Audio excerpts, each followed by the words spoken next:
Still beeping, huh? Still beeping? No audio?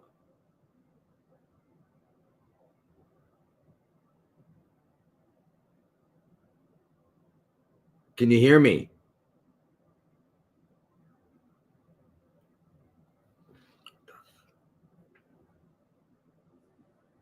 Can you hear me?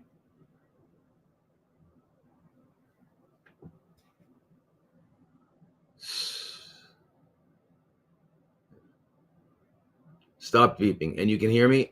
You can hear me. You can hear me? All right. All right, cool. All right. Yeah.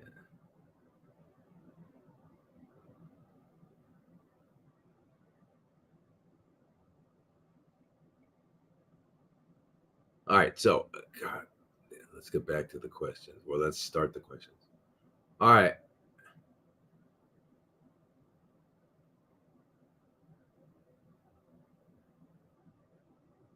All right. All right. Great. So we're back. We lost about 100 people there, though. Anyway, so here we are. So this is from Jeanette, and it's please talk more about statins. I am following your parasite protocol and I'm very amazed at the effects. I've been taking ivermectin and fenbendazole for 2 years, but once I added niclosamide, it really moved the needle. Yeah. All right, so that's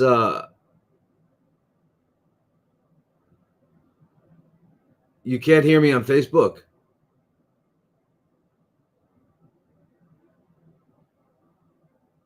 Can people hear on Facebook?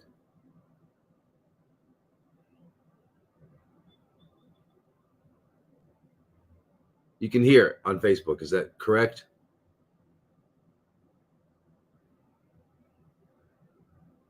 Huh? Yes. Okay, cool. Okay, great. Isn't this fun? It's incredible. Incredible. I've never had so much fun playing with technology. So, you know,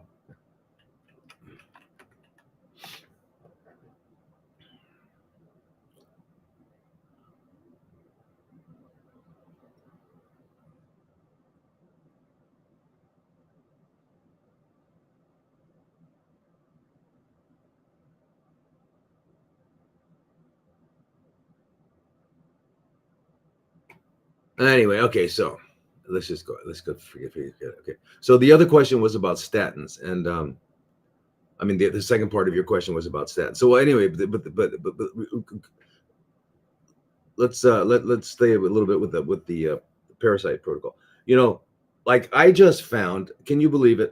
Somebody from the U.S., a doctor I know, sent me. I think it's a Dr. Lodi's protocol, and it's not me. Somebody's selling stuff in my name.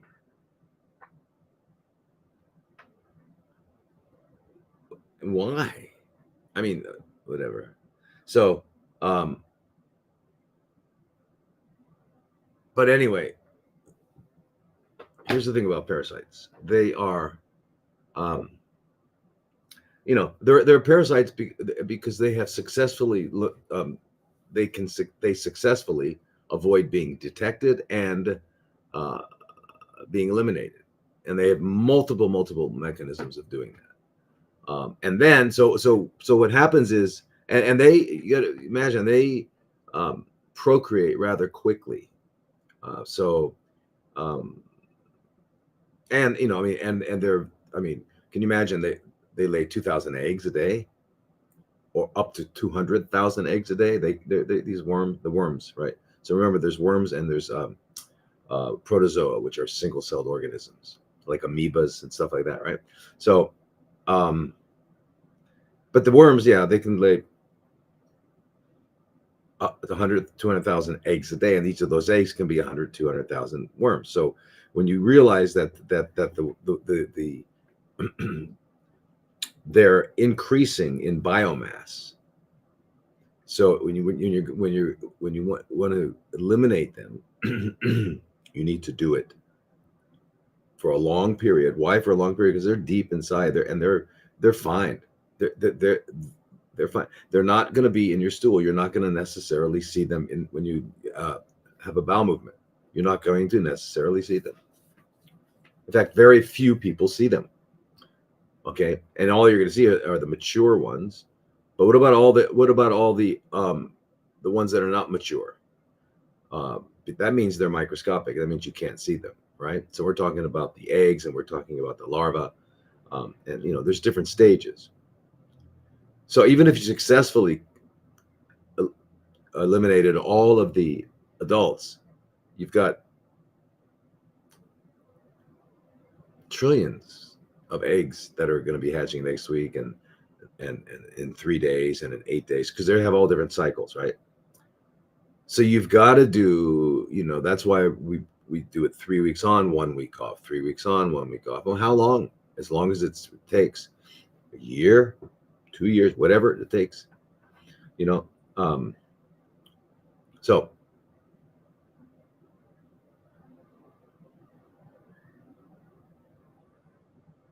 anyway, so you have to get, and then the other thing is too, remember there's different drugs for the worms and different drugs for the protozoa. And so the worms, as we know, ivermectin, any of the benzimidazoles, albendazole, mebendazole, fenbendazole, niclosamide, praziquantel, and there are a few others, but I usually work with those. So you want three, and you can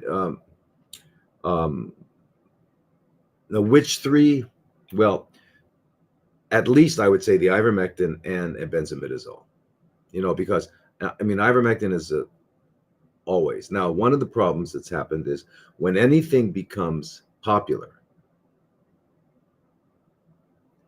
and who they are, who they are, who they are. I hope you know who they are. I hope you know that there's a they, and they don't consider us part of them. Yeah, it's a John Wayne Western. We're living in a John Wayne Western. It's us against them, partner. So they're anyway, as soon as they know that we're going to be doing it, we're going to be doing something, I'm afraid they're going to poison it. No. Would they do such a thing? You mean the people that start and fund all the wars? You mean the people that plan demics? You mean the people that those are them. That's them. As soon as they know that right, because remember it was considered bad by what's his name? What was his name? I forget his name. I think it was Anthony Fauci. Was that it? Fauci? Oh, Fauci. Yeah. Anthony Fauci. He said ivermectin was bad, and it was, and so anyway, when it was bad, okay, then you had to try to find it where you could find it. Now it's becoming okay. Now that's a problem. The problem is why? Because what are they going to do? They're going to probably taint it with something. Yeah, that's so. And so you can say, okay, well, I'm not going to do ivermectin. Well, you don't think they're going to do it with fenbendazole? You think they're not going to do it with your food, with your water? How about with your air? So the thing is, there's like no way out of unless you leave the first world. The first world, right? The first world is, they call it the first. I mean, they have these names for it. It's the civilized world and whatever.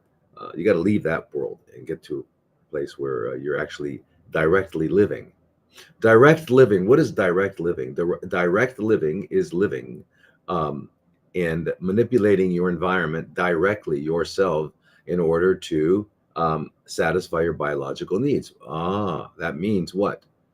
Either searching for plants and fruit to eat, or planting, or somehow directly involved in obtaining your nourishment.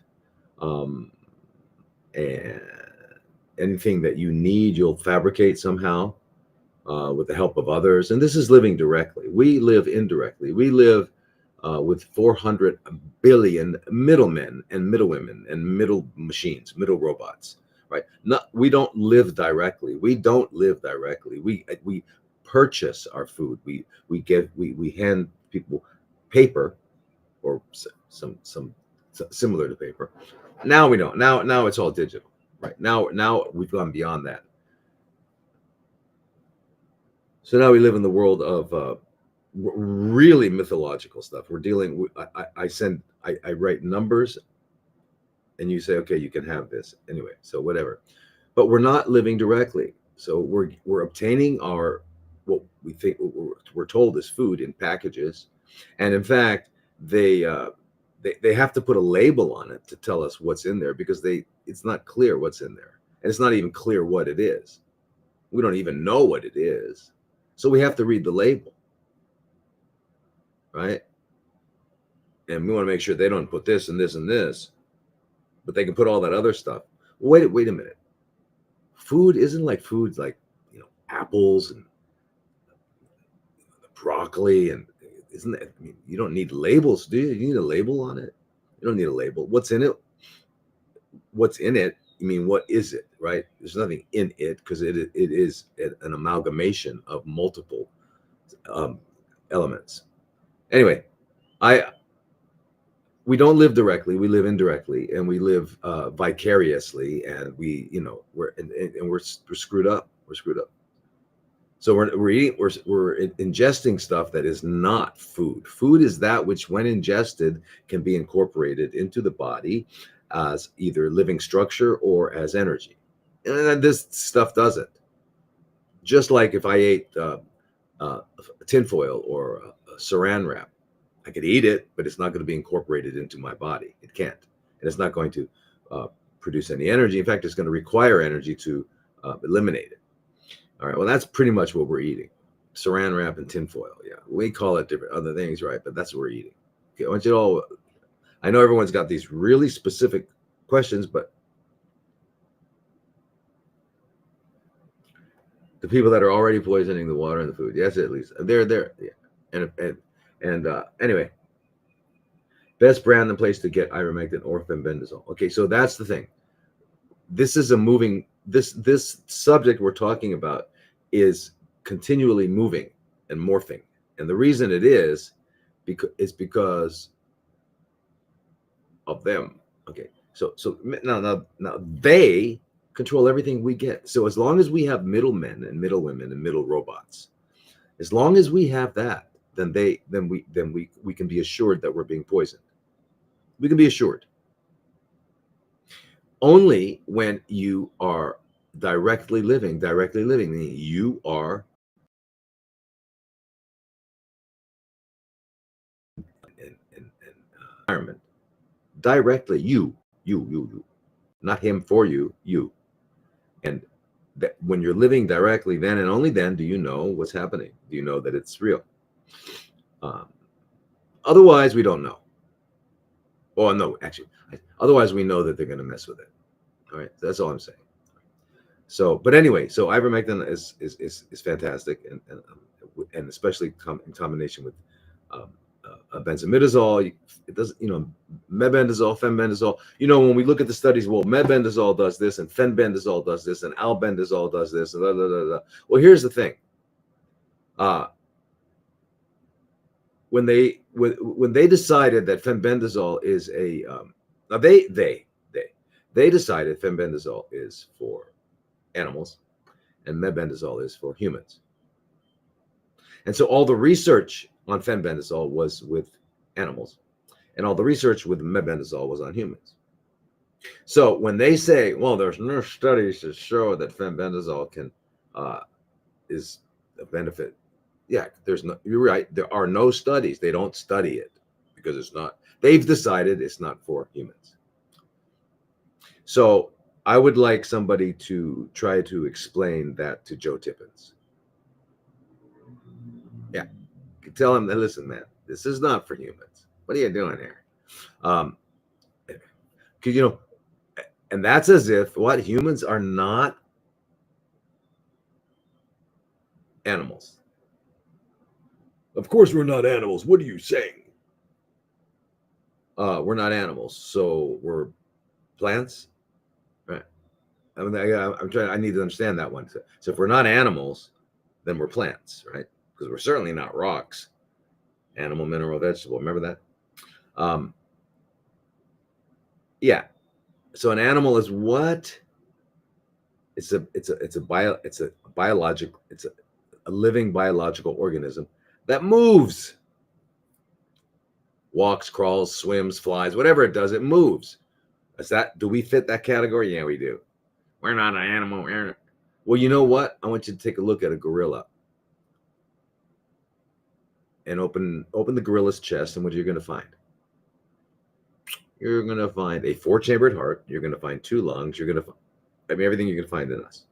Now go over to a dog and open up a dog's chest. What are you going to find? A 4-chambered heart, 2 lungs. In fact, you're going to pretty standard, so in other words, kidneys, intestines, adrenal glands, thyroid, yeah. Okay, so unfortunately, people get confused by their political parties. And mostly that's what when I think of religions. There's humans are so weird. My God's better than your God. My God's better than yours. My car is bigger than your car.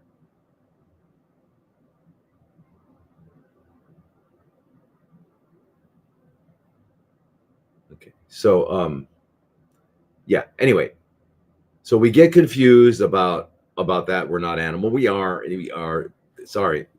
Yeah, and it's not even worth talking about anymore. But anyway, so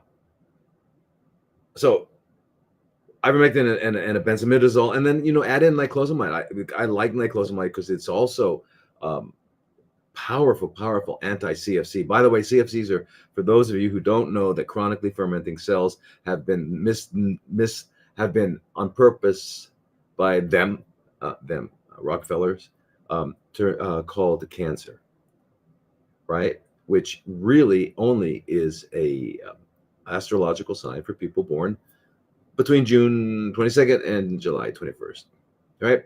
Okay, now there's no other meaning. Now, but that meaning has become synonymous with death. So that's what when you use that word, what you're communicating is absolute fear. You're not communicating any information. Okay, so we don't use that word because it's useless.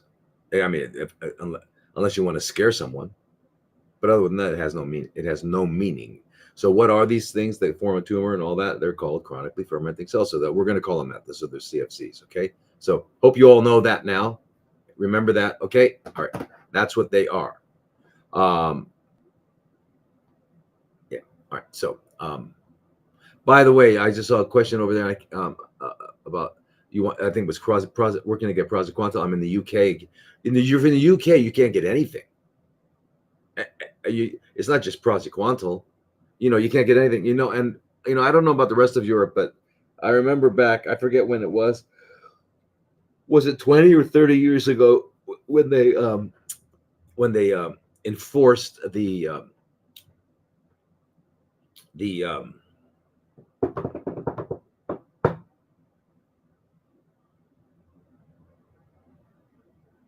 Codex Alimentarius? Remember the Codex Alimentarius? I remember when that was going to be, right. That was saying that is when the European Union was deciding whether or not to pass this, because for the safety of the public, we're going to make sure that they can only get We're going to have the supplement industry, which is vitamins and minerals, etc., phytonutrients. And we're going to have that controlled by the pharmaceutical because we can trust them, right? We can trust them to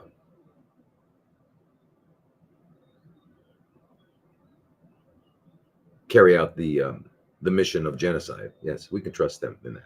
So they were going to say, so they were going to make available over the counter only small amounts, like 50 milligrams of vitamin C and stuff like that.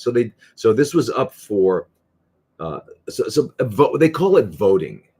And I got to tell you about voting. Listen, for example, if you're in the UK, you're going to vote for, you've got two sides. If you're in the US, you have two sides. They give you two choices, both of which they own, both of whom they own. Tweedledee, Tweedledum, heads and tails. It doesn't matter if it's heads or tails; it's still the same coin. Okay, that's what they get. So I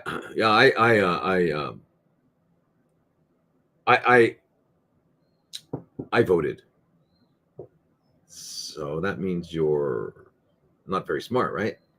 They gave you two choices, both of which they control, to make you think that you had some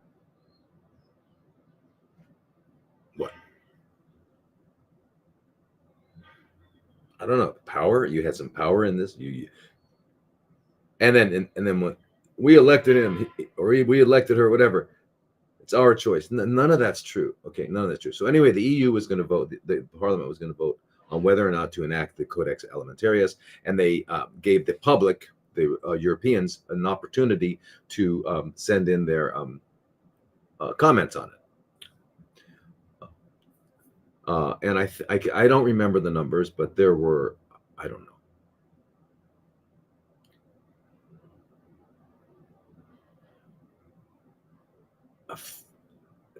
I don't know, 10 million, 20 million, a lot of protests.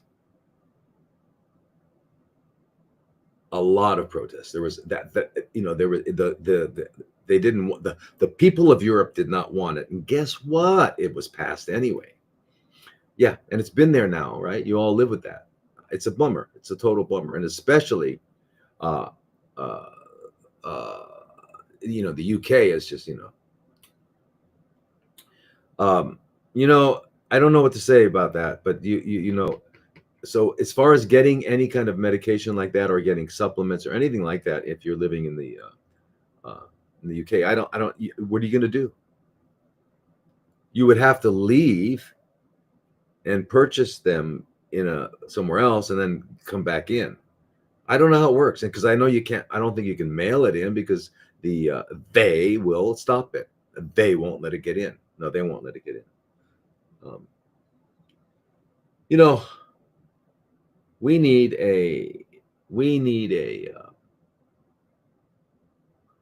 to get back to being us. Us is a much better group to belong to than us and them. Okay, there should only be we.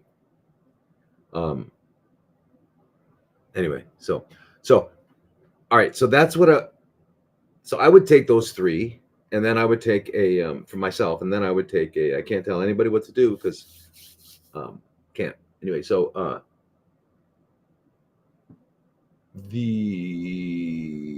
you would take an antiprotozoa such as tinidazole or alinea, nitazoxanide. Yeah, you take that. And then you might want to take an antifungal as well, because remember, the role of the fungus is what the reason we have, I can't presume to know why anything is what it is. Okay, that's only God knows why. There's no why. No, why is the sky blue? Why is there gravity? Why, it's an irrelevant question. It doesn't matter why it is. Does it matter? Okay. So what if you found out why? Okay. So, and usually when we're asking the question why, we're really asking how. But why? Why? Because whatever. Because okay. Anyway, so um, that forgot what I was going to say. Anyway, we'll leave it at that. So, do you poop with your eyes closed? Somebody's asking that. You guys, are you? Wow. Okay. So, anyway. The funguses. That's right. Okay. So funguses, their role, one of their roles in this great drama of life, is to take dead matter and restore it so that it can now be part of the world of life, support life. What I mean by that is it'll take a corpse and turn that corpse into really wonderful soil to grow new life. So funguses are not part of the food chain. The food chain, right? Okay, the food chain starts with, where's the food chain start, everybody? You know, right? Where does it all begin? Can I get some answers here? We got a good number here. We got 108 people. You know, 108 is a very important number. You know that, right? 108. There's 108 beads on your mala beads. Yeah, it's a very important number.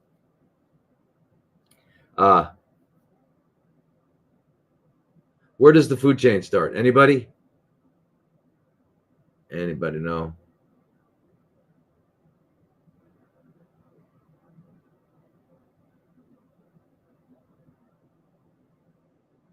What is the food chain?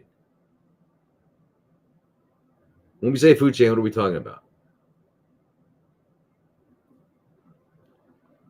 All right. So if you didn't get an opportunity to watch my, yeah, it's very important. No, absolutely, it's incredible.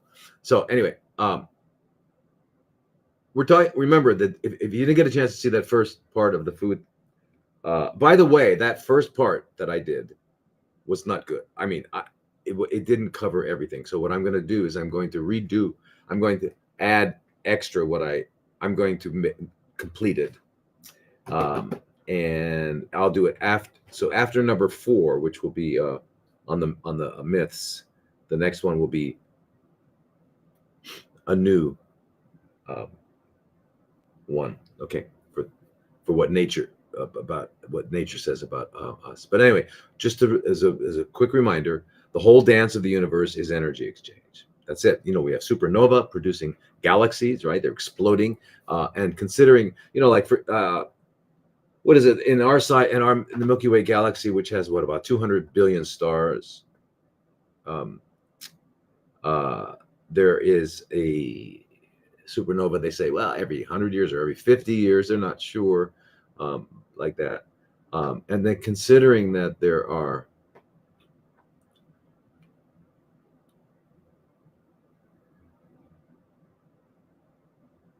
we don't know 200, 500 billion galaxies. And remember, we're just medium size. So anyway, it turns out that the estimate is somewhere between 10 and 100 supernova every second in the universe. And they're producing, right? So creation is not something that happened. It happened, it's happening.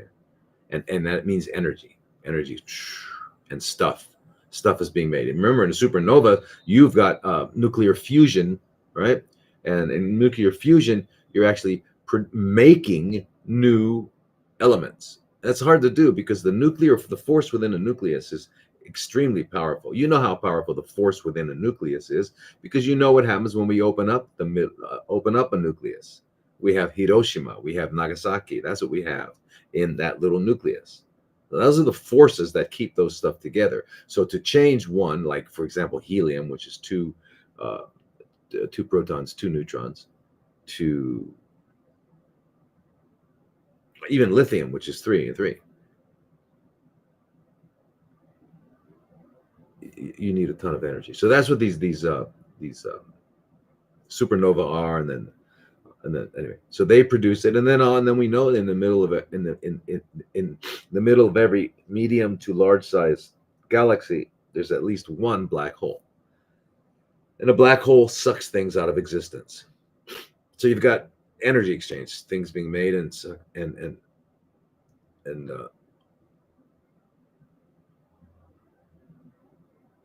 yeah, created and not destroyed, but uncreated, undone.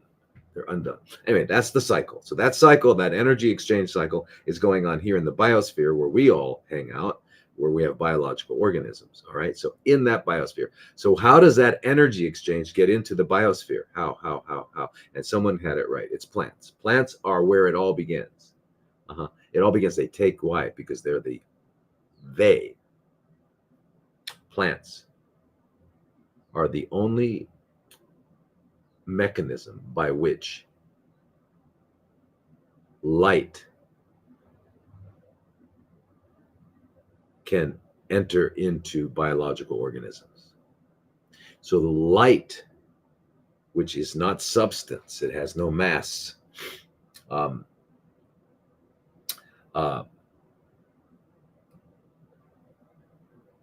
has some children, and the children of light are called electrons. And these electrons are what get into the plants, and that is what makes biological life possible. So the exchange of these. So how do we exchange it? By eating. All right. So that's the anyway. Funguses are not in that. It's after the life, the electrons have left. The funguses will get it prepared. I mean, in other words, it's not that there's no electrons, because anything that exists is made of, has electrons. I mean, anything physical that exists. But what I'm saying is it's not flowing. So when you're able to take from the environment and in the form of solid, liquid, air, and get the energy from it, and have that energy flowing within you, then you're alive. And when you can no longer do that, you're not alive. And so the funguses do that. They take the dead matter and make it into, I don't know the proper word. I mean the most descriptive word, but they make it turn into soil. All right, and the reason I'm saying this is because if you're doing antiparasitics, you're taking lots of antiparasitics, and you're successful, and you're going to have a lot of parasite corpses around, and you need someone to recycle those, and so there will be a lot of those. So the question is, well, then why take an antifungal then? Because I want those funguses to do that. And that's a very good point. I'm glad you brought that up. And so the point is this: you want that in that context. But you want to just make sure that it doesn't go too far. So what I would suggest is you don't do those antifungals all the time. All right. Now, how often do you do them? You'll know. How will you know? Because you'll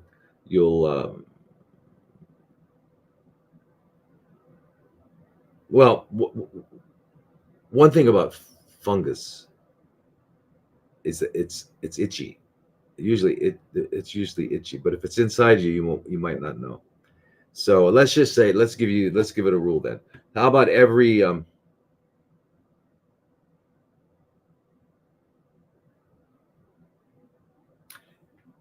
the 3 weeks, 1 week off is one cycle. Okay, so how about every other cycle do the antifungals?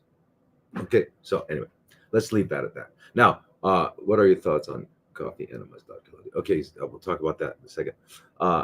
The other part of that question was statins. Statins are it's a pharmaceutical poison that blocks HMG CoA reductase, which is an enzyme that's that's an enzyme involved in the production of cholesterol. What's cholesterol? Cholesterol is an extremely powerful and necessary component of biological organisms. Our level of organisms. Yeah. So, I mean, I'm including on mammals, right? Okay. So,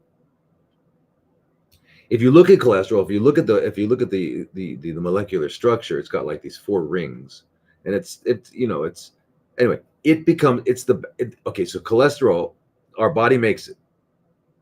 So again, they who Rocky and his gang are telling us that the stuff that our body makes is bad. It's bad. You know what else is bad? The sun. The sun, the source of all biological life in this solar system, is bad. It's bad. And you got to avoid it. So instead of going out, and if you do have to go out in the sun, take this poison and put it all over your skin. Okay, so any benefit you might get from the sun, like, I don't know, anyway, what we call vitamin D, and there's other benefits, but any benefit you might get from the sun will be completely negated because you're wiping this poison stuff on your skin. It's said that they've got us convinced that I can't believe it. Do you know that they have got they've also, they kind of go back and forth, but they get one generation of women thinking that breastfeeding is bad. Breastfeeding is bad. You should only use formula, and people, they believe it. It's bad. And by the way, I just wanted you all to know that getting pregnant pregnancy is a disease. So as soon as, if God forbid, if you find out you're pregnant, oh my God, quickly go to the doctor. Go to the doctor, because the doctor's gonna say, got to get this thing out of here. Well, anyway, so the doctor will take care of your pregnancy. So don't worry. And as soon as the newborn comes out, let's give it put some stuff in its eye. Let's give it some shots. Quickly. Let's take it away from the mother. Let's not have any bonding or skin to skin stuff like that. None of that stuff here in this hospital. Let's put them over here in this plastic container. You understand? It's insane. Do you understand? It's insane. So the babies in the plastic, they're all over there, and then they get, okay, mother can have the baby now for an hour or whatever it is. How did we institutionalize pregnancy and make it? So we're born in hospitals. Then what happens? Well, then, you know what? My baby's healthy. Oh my God, your baby's healthy. You better take it for a well baby check. Take it for a well baby check. Yeah. So we're going to make sure it's not well. So bring it for the well baby check, and we're going to make sure I'll show you, it won't be well. Anyway, so you get into the system. You're born in a hospital, and you go through, and then you get it. Who's your doctor? Well, I don't have a doctor. You don't have a doctor? What? What's wrong? How do you? Right? They look at you as if you just, I don't know. It's madness. So you don't have a doctor. And so, anyway, so you're in the. My nose is running. Go to the doctor. I have an itch. Go to the doctor. So anyway, that's what happens. And so we're born in hospitals, then we die in the hospitals. Usually when we die in the hospitals, we're getting swallowed up by machines in the ICU. I don't know if you've ever seen that, but people are getting eaten by machines at the end in the ICU. All right. So this is it. So this is the system that, I don't know.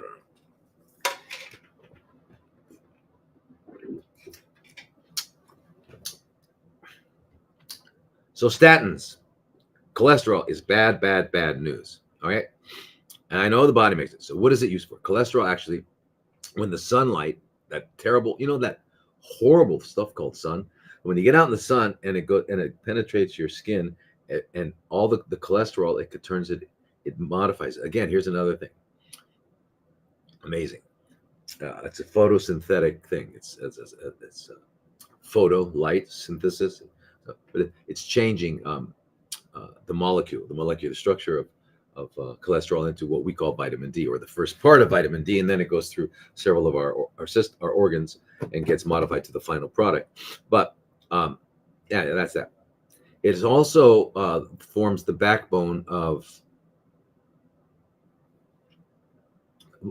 bile. And bile is made by your liver, and it's necessary in order to digest fat. Now, remember why we need fat, because there are 3 macronutrients, right? Macro meaning not micro. Amino acids, carbohydrates, and fats. Amino acids are the constituents of what called protein. So you can say, well, protein, starch, and fats is how people know it, but really it's amino acids. And there's only 9 of them that we need. Only 9 amino acids that we need, and then we can make all the rest. And we're done with the protein thing. Yeah, protein is the easiest thing to take care of. Yeah, it's the easiest. You don't have to worry about protein. You cannot not get enough protein if you're eating. The only way you don't get protein is if you don't eat. You'll get enough. That whole misdirected, distracted thing about protein, gotta have protein, it's a mantra. Anyway, so fats, which we need. Why do we need fats? Because every one of our 100 trillion, approximately 100 trillion cells in our body has a membrane around it that is its skin. It gives it, keeps it as a separate entity. Is made of 50% of it is made of fat. And inside the cell, the mitochondria, the nucleus, all of the other organelles have a membrane too against fat. That's what I mean. That's one reason. There are other reasons. Okay. You don't need whey protein for vegetarian. You don't need whey protein. You know what you need? Chia seeds. Chia seeds have 18 amino acids, 9, all of the essential amino acids, and 9 of the non-essential. It's only missing 2 for the non-essential. But any substance that provides the 9 essential amino acids is considered a complete protein. So yes, chia seeds. There's many. So yeah, you don't need whey. Now remember, what is whey? Whey is, there are 2 main proteins in milk, whey and casein. And these are necessary for newborns to become viable. They have to grow quickly. Casein is the main one. Anyway, whey is also involved in making cheese and stuff like that. So anyway, bile is how we digest fats. We need fats, right? Omega-3s, right? In your brain, DHA, EPA, right? Well, all the stuff that everybody's freaked out about. So we got to eat fish oil. Without fish oil, we can't live. Again, another brilliant Rockefeller, Rocky and his boys. So now,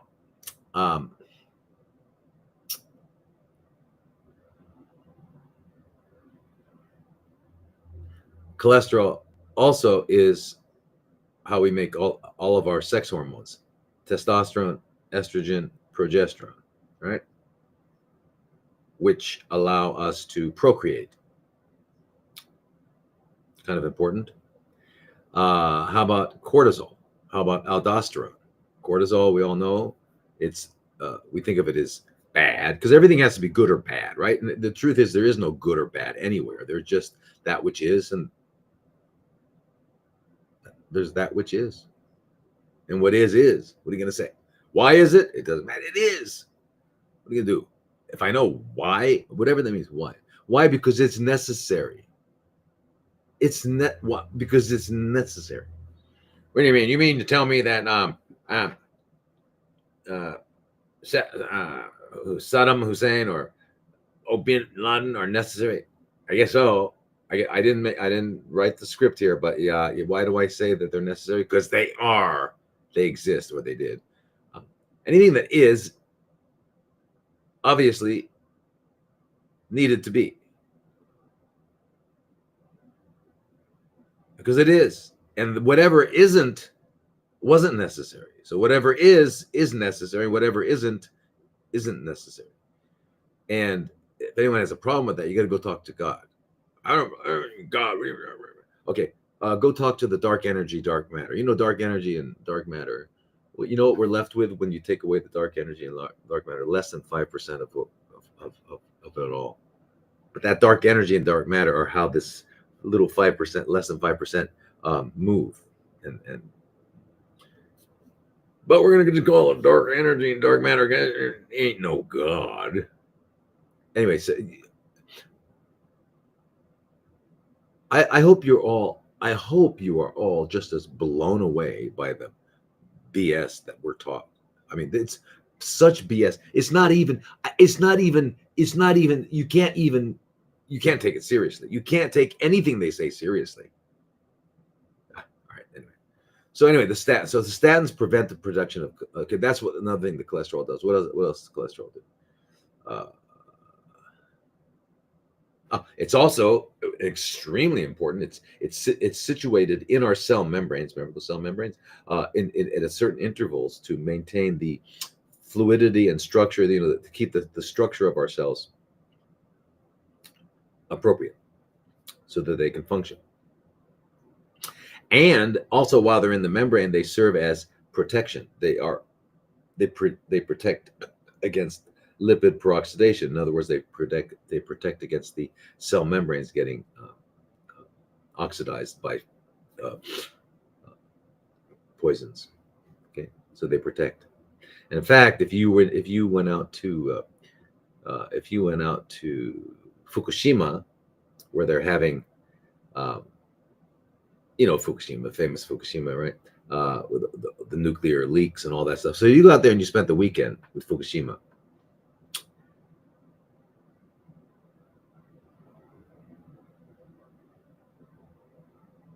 And then you go back home in 2 weeks, take a blood test and get your cholesterol. It'll probably be 400. Oh my God. That's why. Because you need it. It's protecting. We make extra to protect us because it's got to be more of it's got to be incorporated into our cell membranes. Remember, something like vitamin C is going to neutralize free radicals and acids in your blood, but not in the membrane itself. Okay, that's what vitamin E is, and the vitamin A, and in cholesterol. Now, anyway, so they convinced us when right after the I think it was the Korean conflict. We didn't call it the Korean War. When America was at war, it was war. Oh, by the way, when I made a mistake. I said when America was at war, because as it turns out, America has never not been at war with someone somewhere. Never. Unless it might have been a year or two, 6 months, somewhere in there. But pretty much,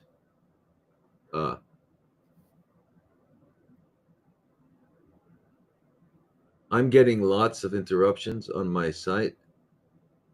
Help me out here, Hammy. Is this true? Hammy. Anyway,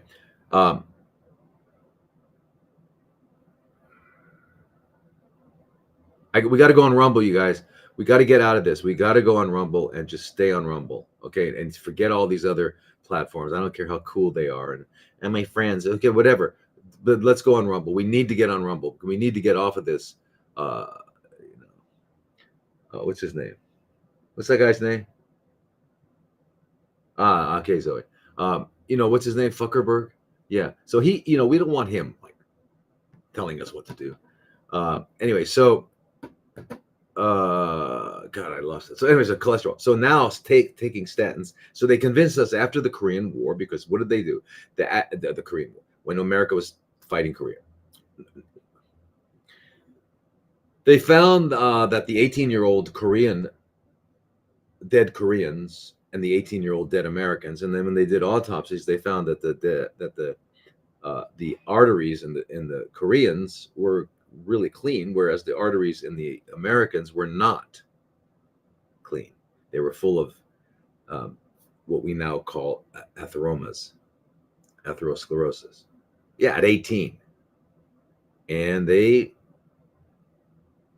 figured out it probably has something to do with diet. I don't know. Yeah. Anyway, they started the Framingham study in Framingham, Massachusetts, and it was I don't know if it's still going on, a longitudinal study where they look at people over generations and they look at all this stuff. Yeah. So that's it. Anyway, so during that process, they came to tell us that cholesterol is bad, bad, bad, bad. You got to get rid of it. Okay, so now that we've accepted it's bad, when they do a test with a statin, they don't have to. All they need to do is say, if you take this drug, look, we've shown that the cholesterol came down 30% or whatever. Okay, that's what they prove. That's the studies. All the studies show that the cholesterol comes down. What the studies don't show and what they don't measure is the person, did they have a better quality, or did they live of life, or did they live longer? Irrelevant. Does it prevent? You mean, so if I take the statin, I won't get a heart attack, or I'll have less of a risk. And if I do, I won't have to. I don't know what they've got people convinced. I forgot. All of the the lies. So what did they say?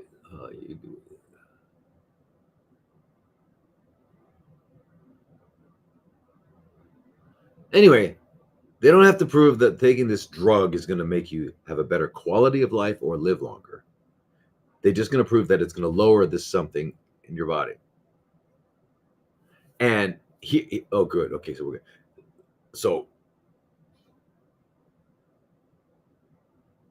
anyway, as it turns out,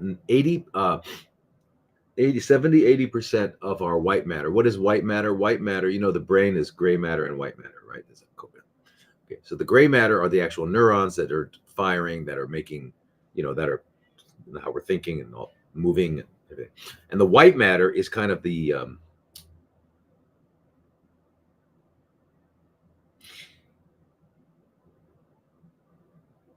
it helps it all connect. And it also the white matter, for example, there's it's called myelin. There's a myelin sheath around nerves, especially as they leave the central nervous system and they go out. Okay, this myelin sheath is kind of like when you have if you're going to plug in your computer or whatever, so you have a wire plug. Well, that plastic covering that protects you from getting shocked if you touch it also is necessary to ensure that there's a rapid propagation of the electrical charge. The same thing around our nerves. So for example, in multiple sclerosis, right, MS, what happens is they get little chunks of that myelin taken out here and over here and here. So the nerve is going to fire slow. The nerve conduction will be much slower just because of a few kinks out. So we need that myelin sheath in order to function, in order to live, in order to. It turns out that Alzheimer's is pretty much, that's what happens with Alzheimer's. You're losing that white matter, and I just can't remember. I can't think. Well, guess what? It's just a coincidence. It's just a coincidence that when statins were introduced to the public for their benefit, and so let's take the year, whatever year it was, but I don't know the year, not 80s, 90s, and then statins have been in use here. It parallels Alzheimer's. No. Listen, I don't want you to draw any conclusions from that. This is just blah, blah, blah. Anyway, my idea about statins is don't take them. And I know it's part of the repurposed drug, right? It's part of the repurposed, but of all the repurposed drug, I wouldn't take it. Why wouldn't I take it? Because of what I just said, right? Because if you're going to be alive and well, don't you want to know that you're alive and well? If you take statins, you might not know you're there. You won't know you made it. Hey. So anyway, that's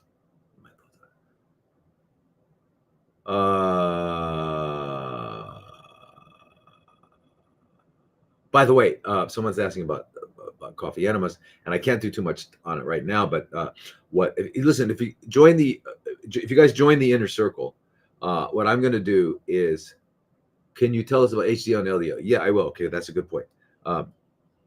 in the inner circle, we have these three groups. But anyway, these kinds of things like coffee enema, I'm gonna make short, like 10-minute videos that'll be available on all these little subjects. There's little subjects. There's all kinds of small stuff. HDL and LDL. Okay, so the cholesterol. All right. So right that and so for example, if you believed that cholesterol is bad, because we can't. What we found is that you lower the cholesterol, it does not decrease your risk of heart attacks. It does not decrease your risk of anything. Anyway, LDL is the molecule that carries the cholesterol produced in your liver to the where it belongs. Wherever it's going to, which is all over the body. And the HDL takes the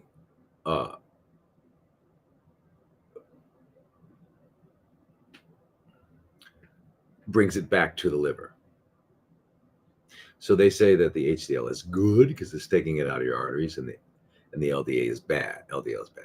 There is no good and bad anywhere in the universe, but particularly with cholesterol. Okay, the reason we have LDL and HDL is because there needs to be transported. Same thing with vitamin D. Vitamin D needs to be transported as the liver makes the vitamin D binding protein, and testosterone needs to be transported. So the liver makes sex hormone binding gland. Albumin is a transporter. Everything needs to be transported. So this whole idea of it. So HDL and LDL don't. Okay, if you're looking at that, that means you've accepted that cholesterol is bad. It's not bad. It's necessary. So but if what you'd want to do is say, why don't we just? I got an idea. Since your body makes cholesterol, your liver, it's not a vitamin. It's not a vitamin. You make it. It's not a vitamin. All right? A vitamin is a nutrient that you need that your body doesn't produce. So you've got to get it. Right? Vitamin A, vitamin C. Cholesterol is not a vitamin. You make it. Therefore, you don't need to eat it. You don't need to eat it. So you don't need to eat corpses to be healthy. I know that's a hard thing to swallow. You mean I don't need to eat a dead animal in order to be a healthy, live human being?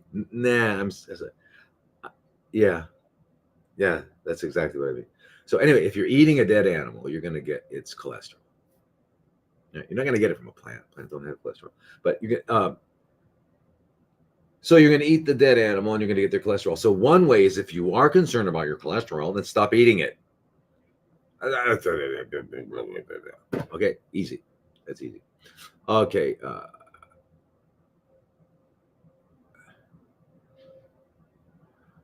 During recent blood work, physician told me he was concerned because my good cholesterol was very high. Okay, so there's no such thing as good and bad. And he was concerned? What does that mean? Does that mean your physician was like, before you came into the office, he or she were sitting there?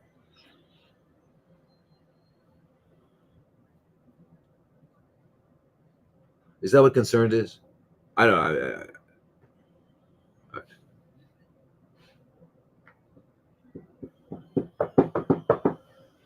Your liver is functioning, you as long as your liver has some function, it's going to be doing all of it.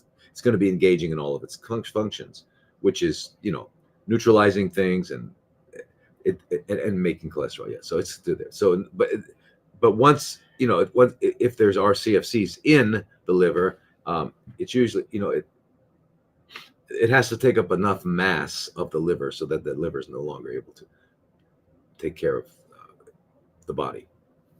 Now, anyway, so so anyway, first of all, you don't worry about cholesterol. And there's no, and why would somebody be concerned that you had too much good? If there was good and bad, there is no good and bad. Anyway, the whole thing is absurd. The fact that we even spend time talking about things that are irrelevant is mind blowing. Okay, so anyway, uh,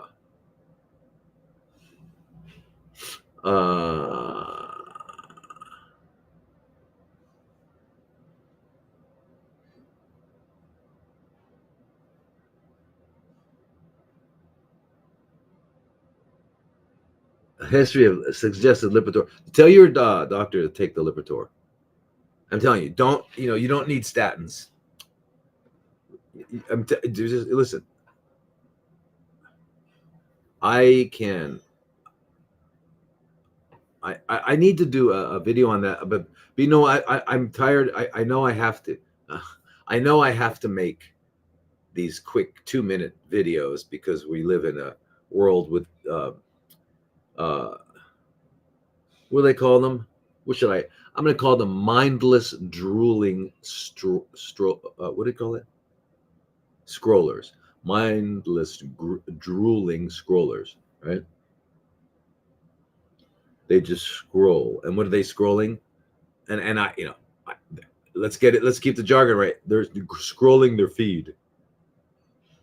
In public? Yeah. Anyway, they're mindless drooling scrollers who can't anything more than 15 seconds. I don't know. This is confusing. I don't know. Come on, man. Yeah. Right? Anything more than 15 seconds is just too much for me. Yeah. Come on.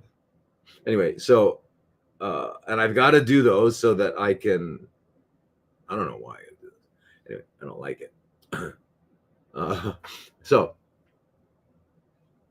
I'm going to make longer ones. What do they call them? Reels or whatever. I got to make longer ones that give you information. I can't teach anything in 3 minutes, 2 minutes. Okay, so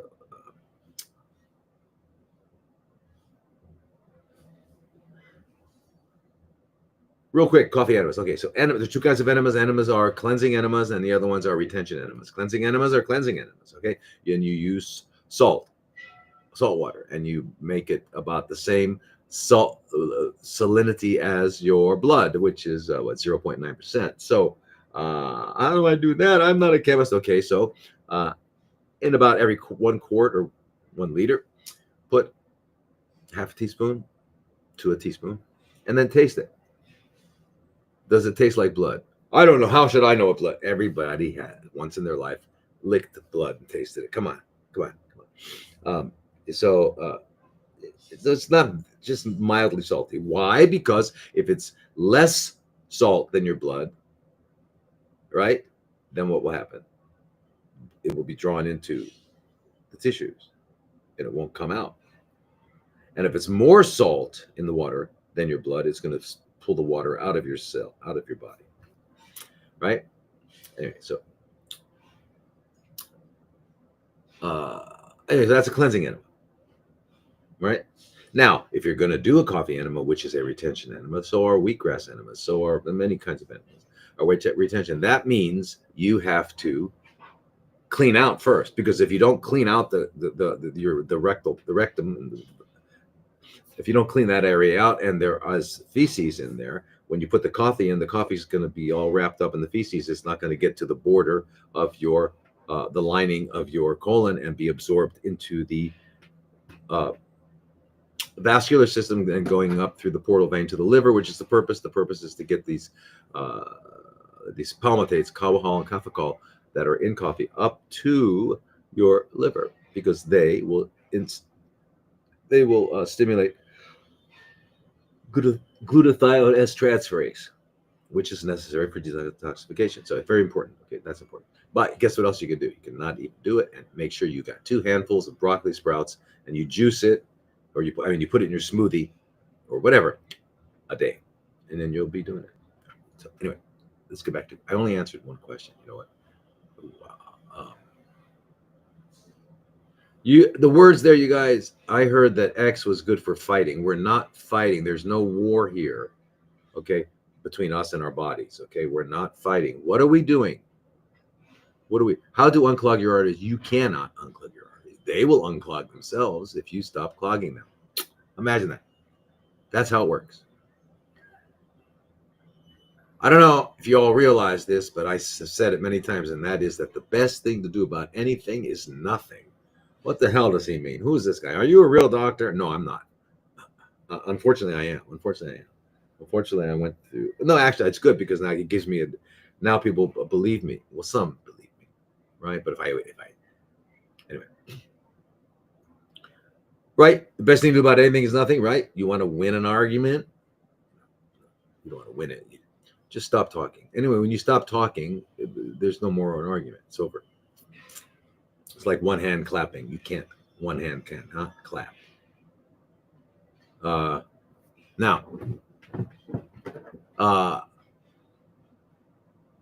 yeah, you're sick. You want to get healthy. Stop eating. And so usually stopping there's power in not doing.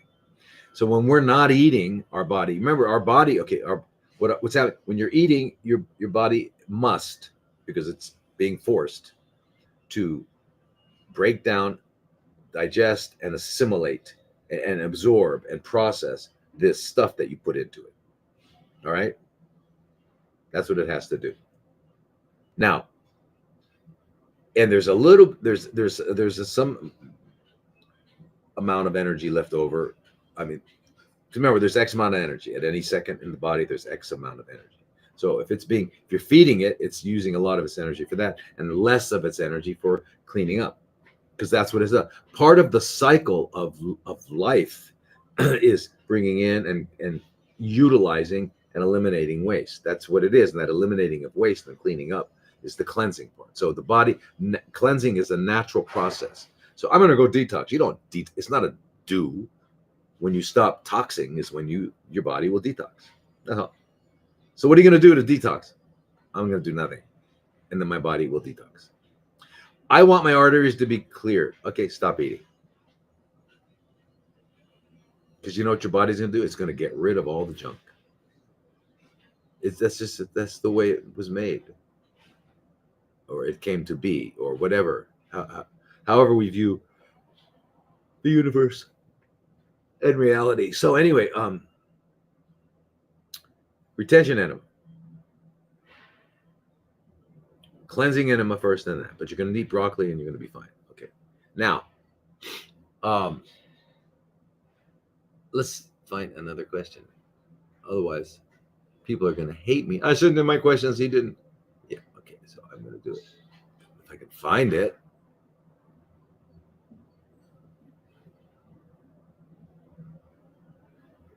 Remember, if you had an aquarium and the fish were sick, the veterinarian would not say, bring me a fish.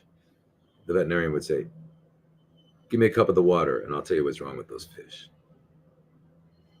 And if you don't change the water in the aquarium, doesn't matter how much medicine. Where is that paper I was looking for? God. Come on. The questions. I mean, there it is. Jeez. I got to put it up here somewhere. Okay, good. And then you guys are over here. Yeah. Okay. So now, that was Jeanette. I'm glad you added the night close to my Jeanette. That's fantastic. Okay, so here you are. This is Bernadette. And can hepatitis C be cured with a parasite cleanse? If not, what is the cure? And may I get the protocol, please? The protocol for so the parasite cleanse we've talked about. I just talked about a lot. So I hope, Bernadette, you got that. You know, and depending on your situation, if you have an obvious problem with parasites, because I believe me, listen, you would probably be blown away, like I was, to find out how serious how pervasive this parasite problem is. I mean, I get communications from people on every continent and island that of situations with parasites that are like, what? Coming out of their skin, coming out of the top of their head, coming out of a scar. Several women, different parts of the world, had them coming out of the vagina during menses. So when they had their period, I can't even, I can't. If I were a woman and I saw that, I don't, it'd be really hard to.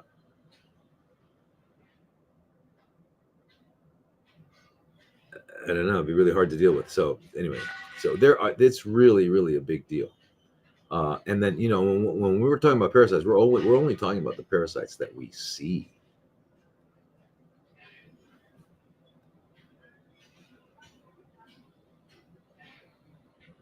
Okay. And remember, there are now we know, finally, since 1972, when they found the CPMs, calcium producing microorganism that seems to be sitting in the middle of every atherosclerotic plaque, every atheroma, those plaques in your artery. So they found out that right in the center of it, the very, that which started it, initiated it, the nidus about which it arose, around out of which it arose, it was a little nano-sized bacteria, which we didn't think they existed, right? We thought bacteria were micro-sized, right? And even though Royal Raymond Rife and Weber in Munich and all these people were telling us that there were nano-sized. No, we know. And then we found this, and so they found it. So these little calcium-producing micro or nano organisms, they call them CPN.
Can you hear me now?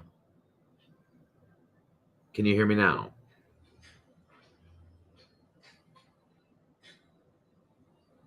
Can't hear me now, huh?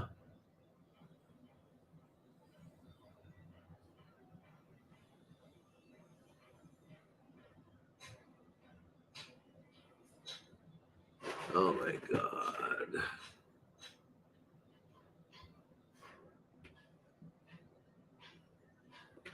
Hello, hello. Hello, hello. You can hear? It's okay now? Oh, unbelievable. Listen, you guys, must watch other these kinds of. Does anyone have the problems I have? I mean,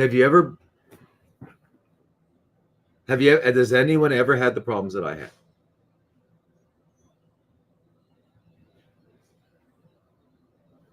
All right, cool. Everybody has this level of problems. Great. Okay, good.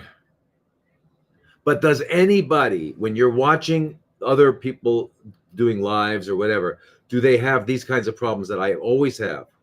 Anyway. Okay, you can hear me. Great. Okay, let's go. Okay. So here, the question was, okay, can hepatitis C be cured and all that? First of all, we got to fix this language here. Okay, we got to help you with your language. Remember, linguistics. Remember, our language is it forms the framework of our perceptions.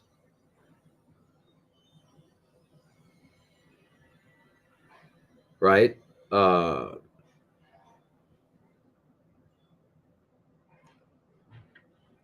If you change your language, you change you change your world. You change your language, you change your world. It's a different world. I know, yeah, I think they do. So Now, so you use the word cure. So first of all, by using the word cure, what can you cure and when we're talking about medical stuff? What can you cure? You can only cure something that's called a disease. You cure diseases, right? Which I guess means you get rid of the disease. You've eliminated it. So the problem there is that there are no diseases. There are no, I'm not, other than parasites. And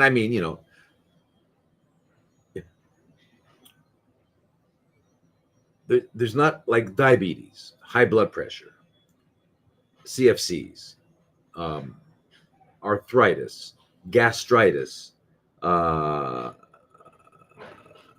Alzheimer's, whatever.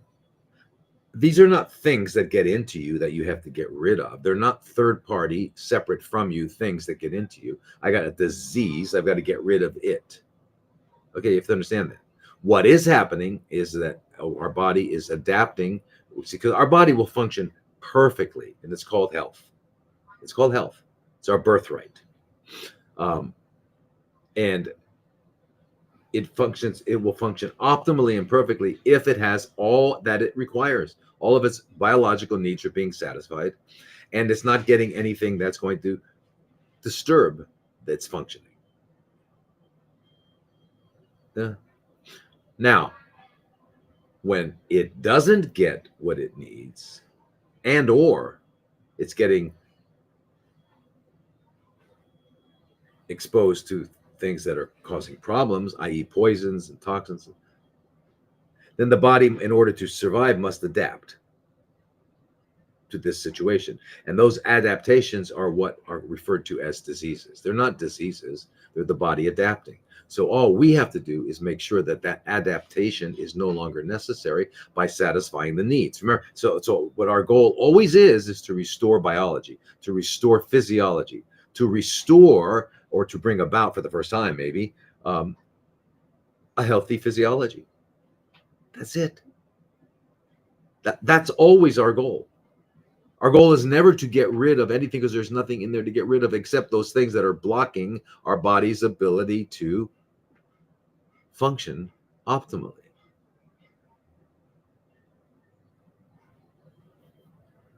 All right? There's no, it's a myth. Disease is a myth, right? And that's why, for example, I went to, medical school, and I now am an MD. What does MD mean? It means mythology doctor. So anybody who went to medical school is now a doctor of mythology. We know all the myths. We can name the myths, and we can tell you all about the myths. And then we can tell you about the mythological white knights that come in and kill those dragons, right? And they're called drugs. Anyway, so, and you know what? When in doubt, just cut it out. That's right. Heal with steel. That's right. Anyway, so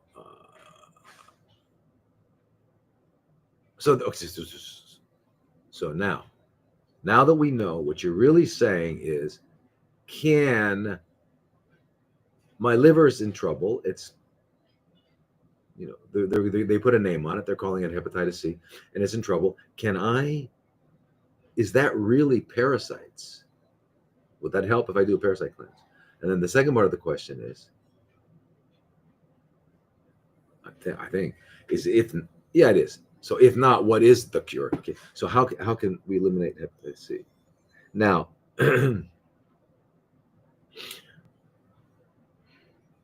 parasites are, we all have them, and undoubtedly playing some role in, if you've got a kind of a major problem somewhere in your body, I'm sure the environment that is, the kind of like the micro environment of that particular problem, if you had a kidney, here in this case it's liver, is going to be either a place that parasites like to hang out, or that they helped produce. So somehow they're going to be involved in there. So yeah, eliminating will always be helpful. Now, is that what they're calling hepatitis C? No, not really. Now, hepatitis C is one of those.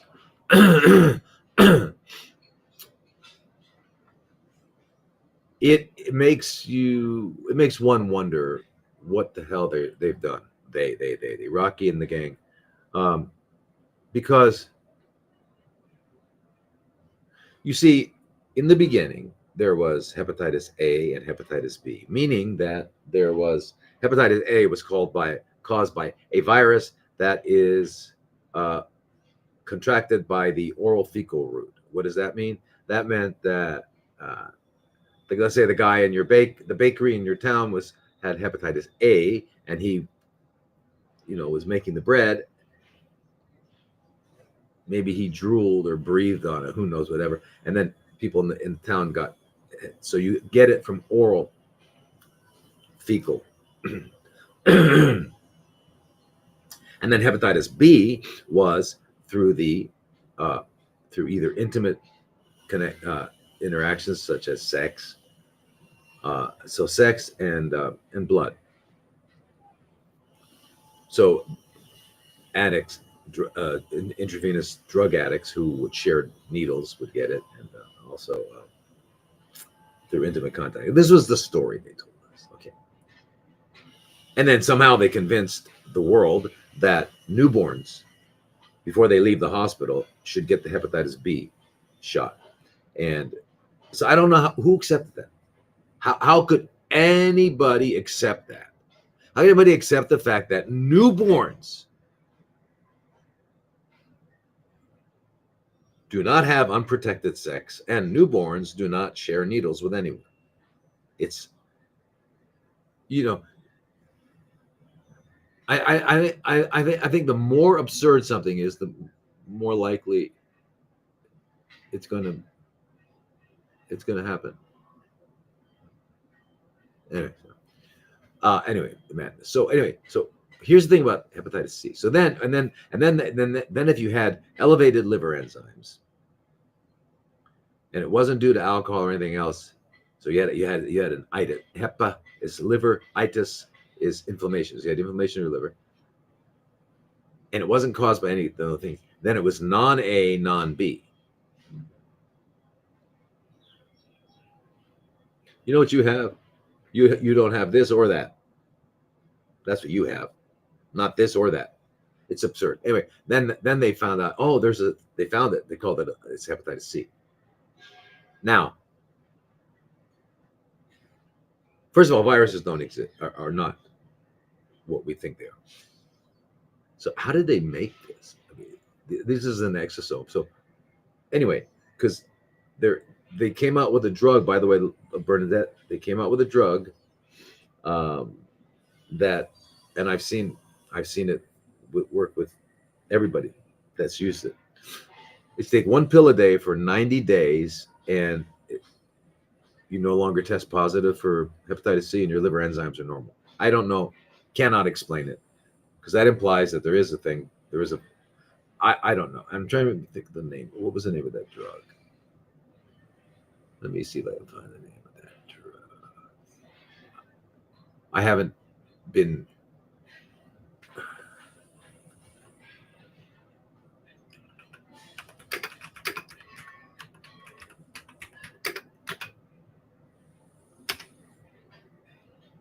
And it's called.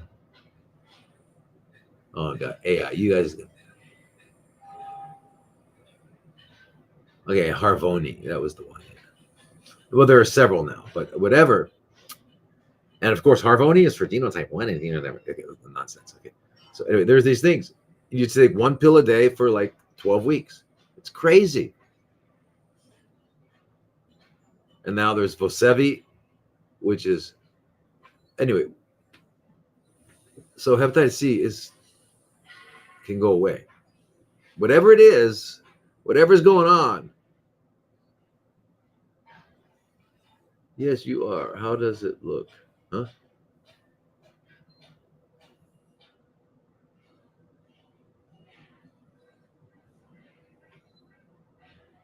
No, so what a virus is basically is an exosome. We'll talk about that some other day because I've got to answer some more questions. Um, so by the way, so I would do that if you uh, Harvoni or whatever one, ask someone, a doctor that you know, and you can get it. And the protocol for parasites, as you know, we've discussed many times. But other than that, all you really need to do, what's really, really very essential, is that get restored to health. That means do a good thorough cleanse, juice cleanse, colonics, or enemas, lymphatics. Go to sleep early. When you start eating again after your 12-week cleanse, uh, your juice cleanse, juice only, then you'll be eating within a 6-hour window, and stop eating 5 hours before sleep. And you're going to make sure that what you're eating is human food. Okay.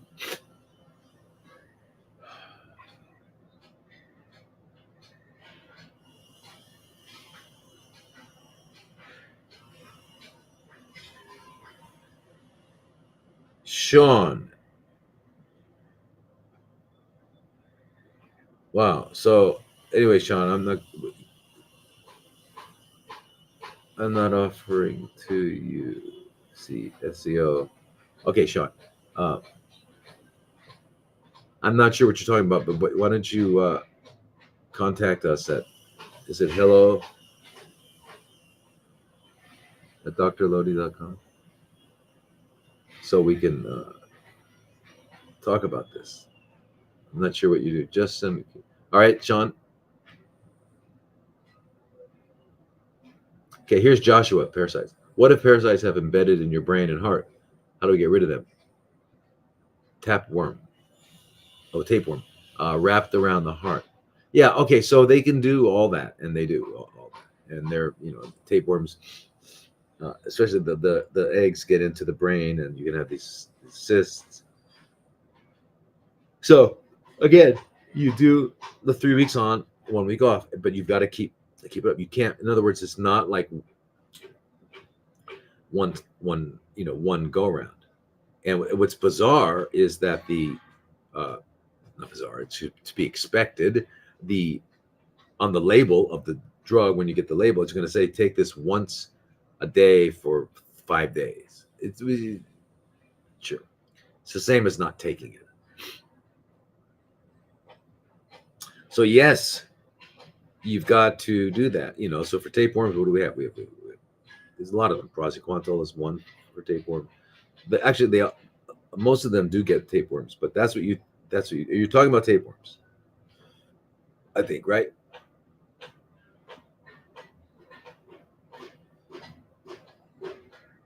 Embedded in your brain and heart. So how do you? I mean, do you know this? What you're saying that? How you know for sure?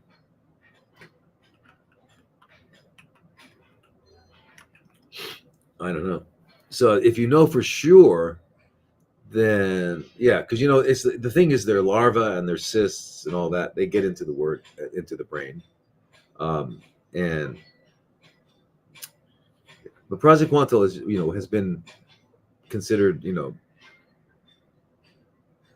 the best way to start, right? So, but interesting enough is that albendazole, right? Because they've tested albendazole.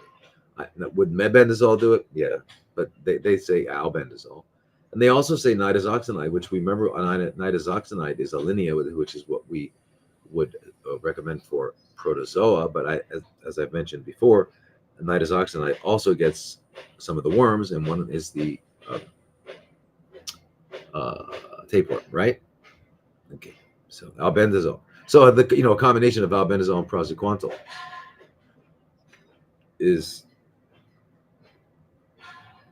will help with the cysts in the brain, but those are a good combination. You do them. So I'm imagining that this is happening, right? You somehow that. I'm imagining that. Anyway, so that's it. The albendazole Praziquantel is recommended, but 3 weeks on when we go. But I would also add in the niclosamide, remember, and the Praziquantel.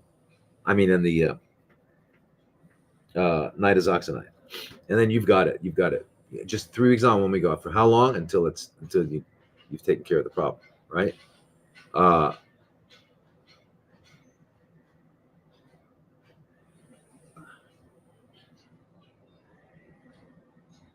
Yeah, so you're gonna, Fiona, there, you've got to get, for all of you people who are living in prisons, they haven't locked the doors yet, so get out while you can.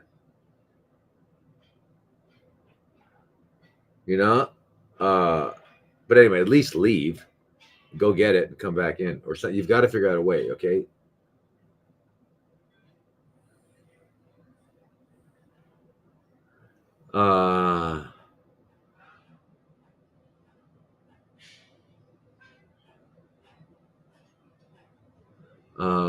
Who? Okay, so Trish, hello@drlodi.com. Or to make sure it doesn't get lost, you can just let me give you my email. I know I have email now.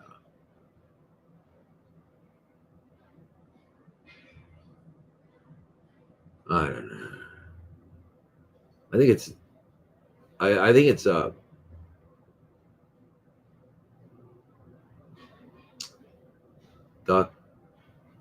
Thomas@drlodi.com. Is that what it is? You guys?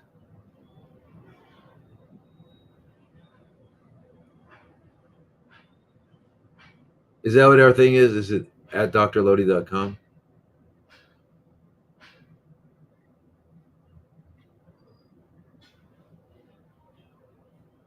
Anyway, or at least no one's answering me. Anyway, yeah. So do that. Thomas@drlodi.com. Is it drlodi.com? Yeah. Pear, is it? Hammy, is that what it is? Anybody? Aha. All right. Or hello@drlodi.com.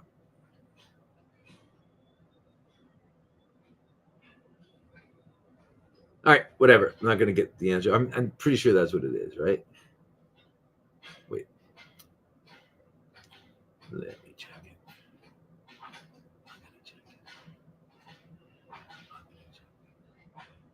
Here we go.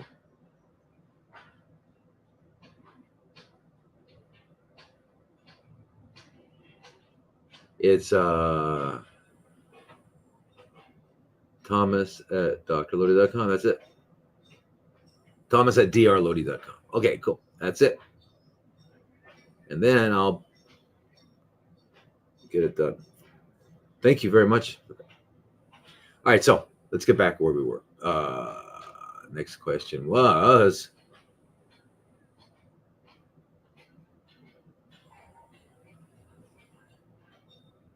okay, so this is Larissa, and she's saying, I've heard from someone I know who is a nutritionist say that vitamin C should be consumed from whole food source, such as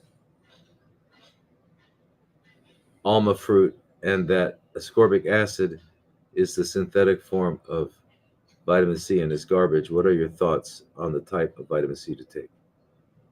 All right, so vitamin C is a molecule called ascorbate.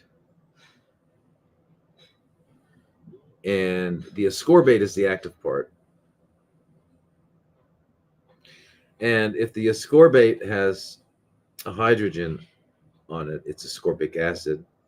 And if the ascorbate has sodium or potassium or magnesium attached, then it's a salt. So the difference between a salt and an acid is basically the positively charged cation, right? So like sodium chloride. Sodium is Na, and it's a plus sign. Chloride is a negative sign, right? It means it has an extra electron. This is lacking an electron. And it comes together, it's sodium chloride, it's salt. If I took the sodium off and I put a hydrogen there, it's hydrochloric acid. Okay, that's what it is. So now,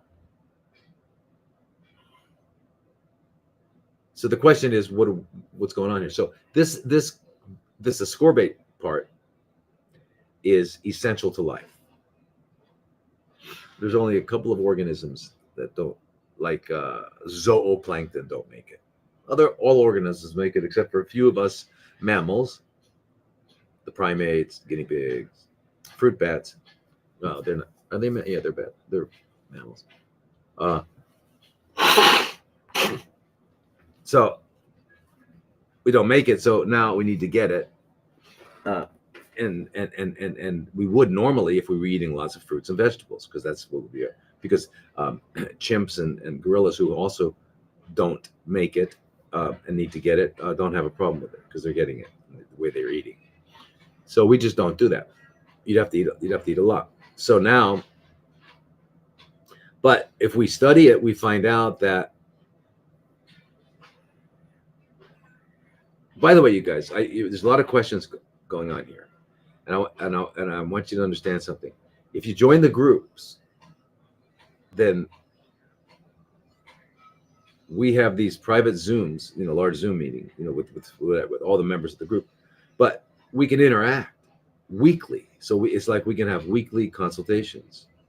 So it's really worth it. And it's not just me. Remember, you get Vanessa, Darren, Donna, and if it's a CFC group, you get Kathy. What are we talking about?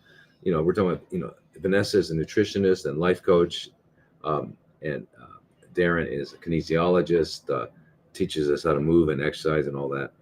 And Donna is a raw chef, and Kathy is a psychotherapist. All these things are available. They're part of the group. And then what I recommend, though, is that you, in order to individualize your particular program, is just get some private sessions with those people and try to customize for you. So yeah. But anyway, so all these you could have weekly. We could have weekly interactions where you ask a question, I answer, and then I say, wait a minute, I'm not clear on this, and we can have because otherwise I can't. You got the point.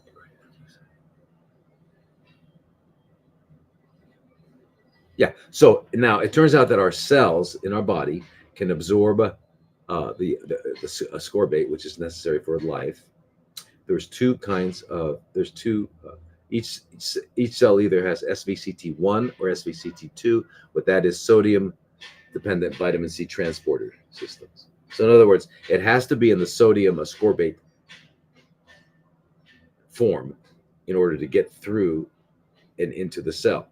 So if you had an ascorbic acid, which is a hydrogen instead of a sodium, it would have to drop that hydrogen and grab a sodium, and then it can, because the sodium gets it through the door. So I recommend taking sodium ascorbate and sodium ascorbate. And you can take it very easily if you, you can make the whole process easier if you get the liposomal sodium ascorbate. Make sure it's sodium ascorbate. A lot of it is liposomal ascorbic acid. Get liposomal sodium ascorbate and take about 2 grams 4 times a day.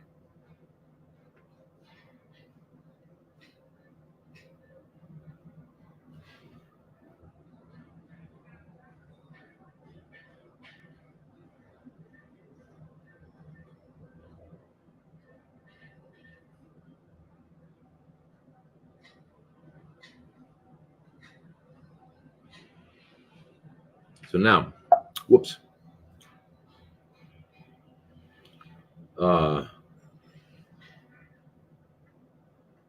Why? Okay, here's from Dawn.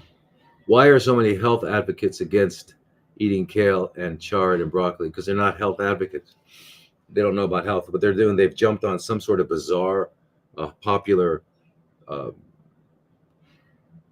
train. We used to just be called alternative medicine, right? When we did, the way we people like me do, right? We're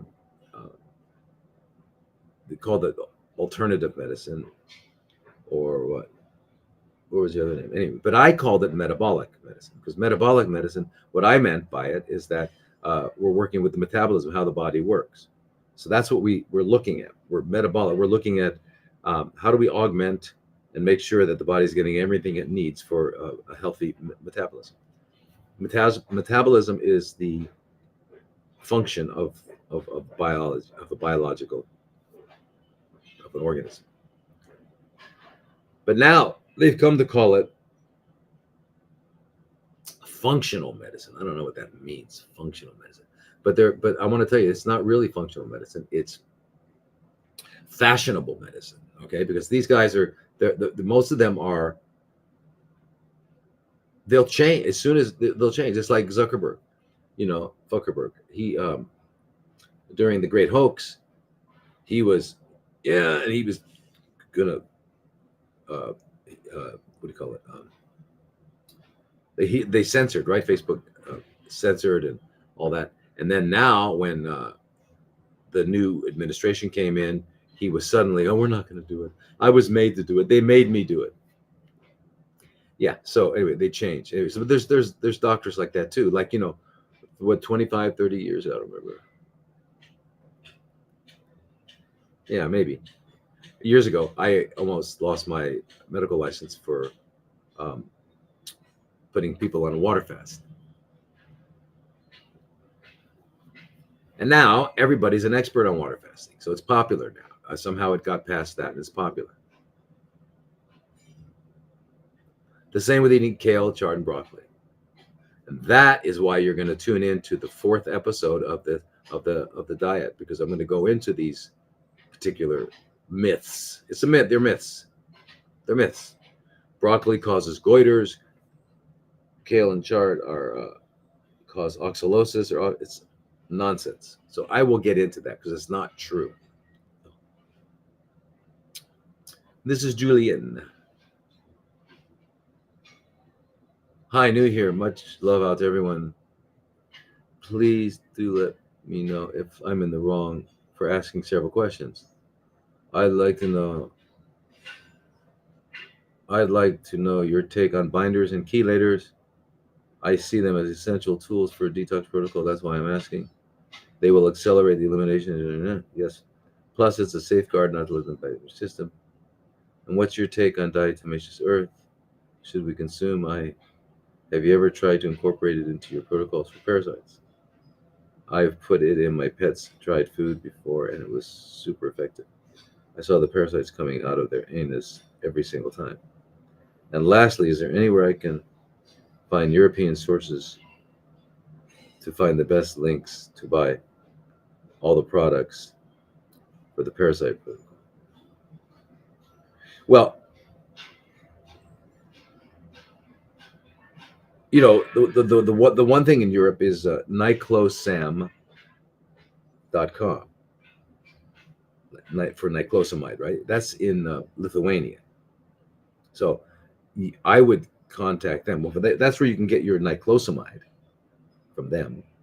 But you might niclosam.com, niclosam.com, and I would ask them if they, since they're in, that's the kind of work they do. It's their business. They might know where to get the other ones. So I would talk to them, because I don't really know in Europe. Now I know German doctors who have to, get it in. It's not legal in Europe. So it's, all this, it's very difficult. It's very difficult. But that's what I would do, is at niclosam.com. I would talk to them and find out.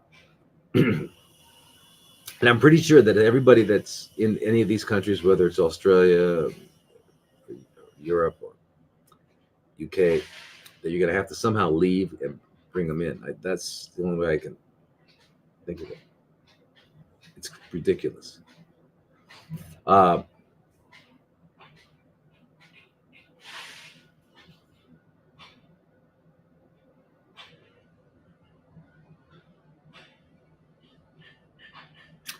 And this is Avelina. My cousin had 10 by 10 centimeter mass in his left gastrocnemius, surgically removed in November of 2019. Gastrocnemius is I guess they call it is that calf muscle? Yeah. The muscle between your heel and your knee in the back. Gastrocnemius. Pathology is low-grade fibrosarcoma in the left gastrocnemius. Okay. He didn't have any chemo after that. Didn't. Since February 2023, he has it has spread around his spine, thoracic, lower back, and sacrum. After recent 6 chemotherapy, they started to enlarge instead of shrinking. What is your opinion on starting ivermectin and fenbendazole?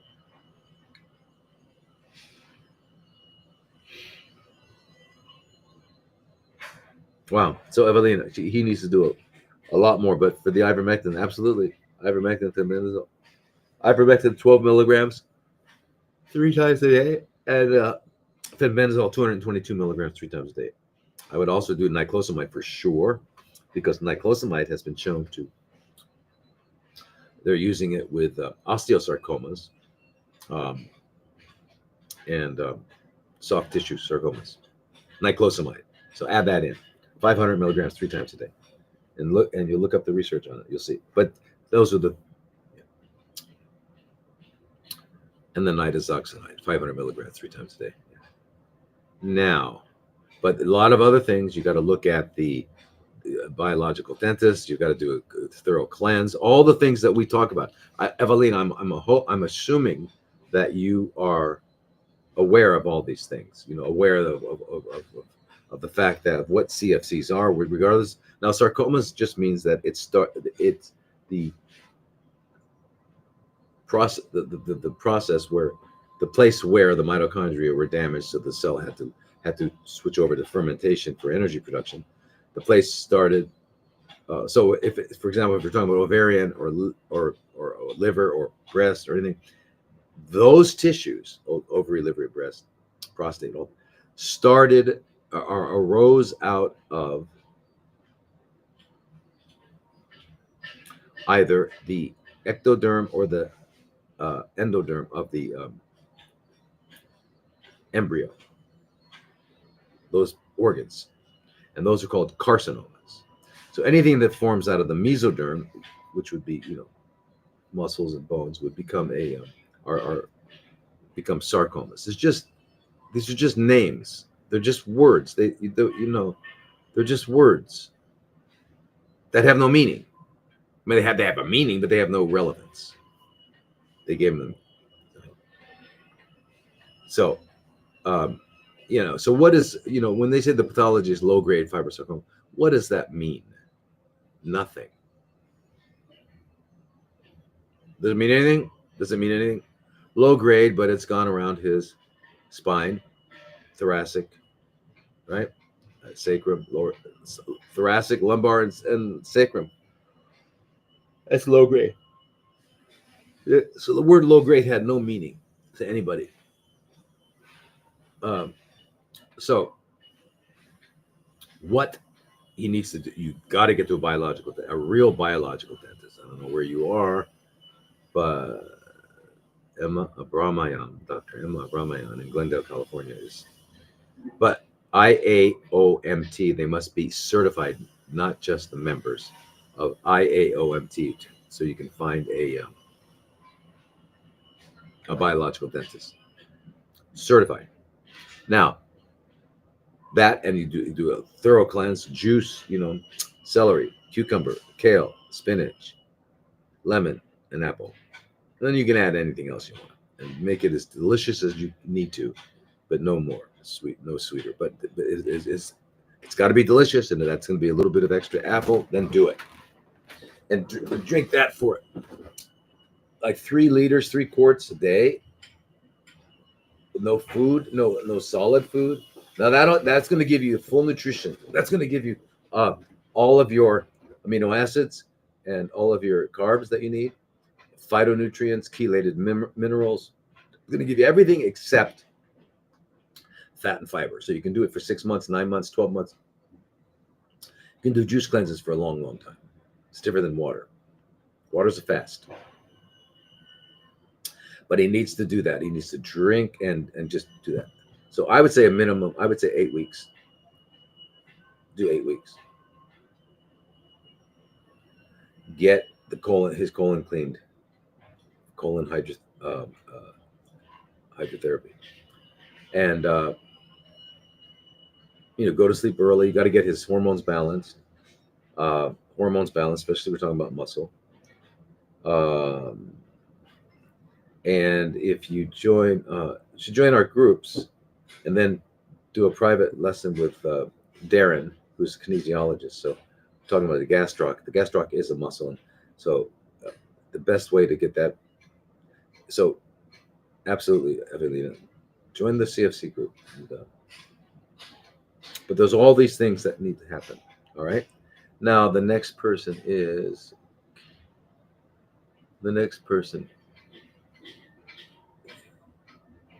Oksana. My mom is 83. Her right breast is completely a wound and inflamed. Her right arm is swelling.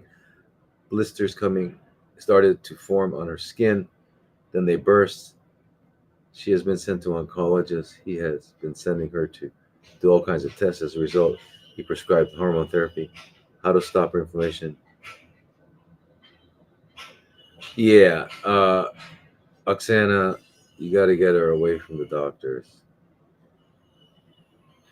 She's got to do, listen, the same thing I just mentioned to Avelina. She's got to do cleansing. The biological, just got to. That is the same. Then you've got to optimize your vitamin C, vitamin A, vitamin D, and if you get into the group, we can talk about I give you the basic protocol, but it's melatonin, vitamin A, vitamin D, vitamin C, vitamin E, in the proper forms, the iodine, thyroid, and the adrenals. There's a way to get healthy, to restore health. And whatever hormone therapy it wasn't hormone therapy. He gave somebody to block hormones. Instead of restoring balance, he's blocking them and making them more out of balance. And the inflammation, you're right. The inflammation is, so you've got to do that. She's got to do the cleanse, the antifungals, the anti-parasitics. It's a process, Oksana. You got to join the CFC group. So join and then I'll be able to talk to you. We can have consultations every week. If you're in the CFC group, it's twice a week. How long? 5 hours. I sometimes we end at 5 hours. I mean, until everybody's questions are satisfactorily answered.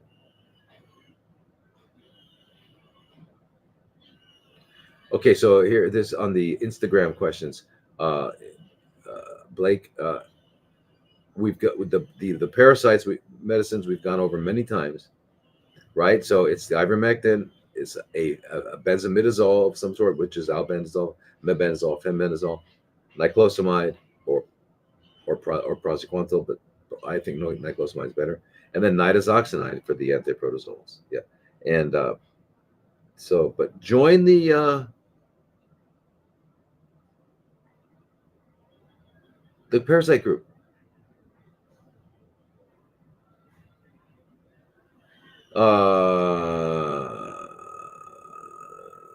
Here's one also on Instagram saying, do you use hyperthermia for CFCs? Yes. Systemic and local hyperthermia, very important, very good part of the program, right? Very good. So the local hyperthermia, it can be the temperature is even hotter than it would for whole body, and that works because CFCs have blood vessels that are like spaghetti. They have no smooth muscle in them, so they're not able to dilate and constrict as necessary to regulate heat, and so they just get fried. whereas the other cells in the body, the other tissues in the body are able to regulate the heat. And then the whole body is working on from a different. The whole body hyperthermia is working from another position, from another. Instead of just the heat, it's stimulating, enhancing the immune system, and turning the using heat shock proteins to basically turn uh, the CFC back to a normal cell. So that's what the heat shock proteins can do. Pretty amazing. Pretty amazing. But I don't know anyone who does whole body hyperthermia the right way, except us, because I learned from Dr. Kobayashi, worked with him for many, many years. It's 6 hours. It's a 6 hour.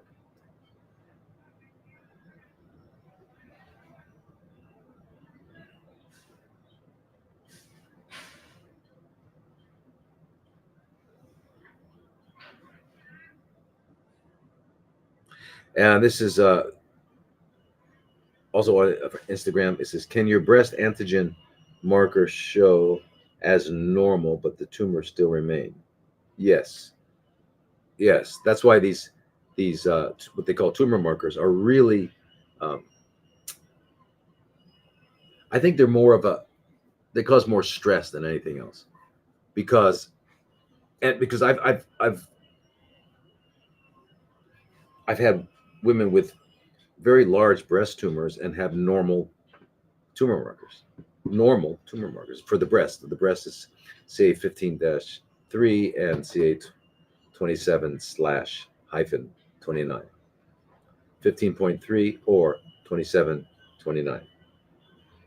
And then I also would check a CEA as well. But yeah, they can be normal, in the normal range. Or if they're going up, it might not mean things are growing. It might mean that the tumor is being eliminated so quickly that it's spilling more antigen into the blood. Or it can mean that it's growing. So that's why you've got to look at other things. You can't just look at tumor markers. You've got to look at the LDH. You got to look at the ferritin to iron ratio. You've got to look at the thymidine kinase. There's lots of things that you need to look at to see metabolically what's going on. Because metabolically, if things are, D-dimer, if things are going, if it looks metabolically like things are more and more out of balance, then you're going to believe a rising tumor marker. Whereas if it looks like the opposite, then you're going to say, that I don't know what to make. Is that mean it's killing it more quickly? So that's what we have to keep in mind. It's very misleading to just look at tumor markers, right? And you'll get freaked out. You'll get freaked out, if they go up and down, up and down, up and down. And don't do that. And like, it's especially with prostate, people, when I talk to people who have CFCs with the prostate, all they're talking about is PSA. They're treating their PSA. They want to get their PSA. That's what they're treating, right? That's so okay.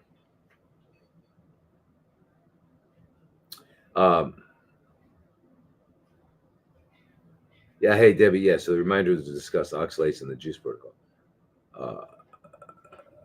Okay, but the juice protocol, the one that I've been using for years, celery and cucumber, because it gives you the large volume of liquid fluid, right? There's not a lot of fluid, water in a spinach leaf or broccoli, but so celery and cucumber for that. Plus, they have some really good important nutrients.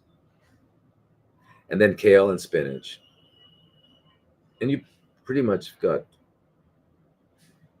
amino acids taken care of. And then add lemon. Lemon will take away any bitterness that may be in the. And you can also add in the other stuff besides the kale and the spinach. You can add in parsley. You can add in. There's a lot of different. You get anything you want, really.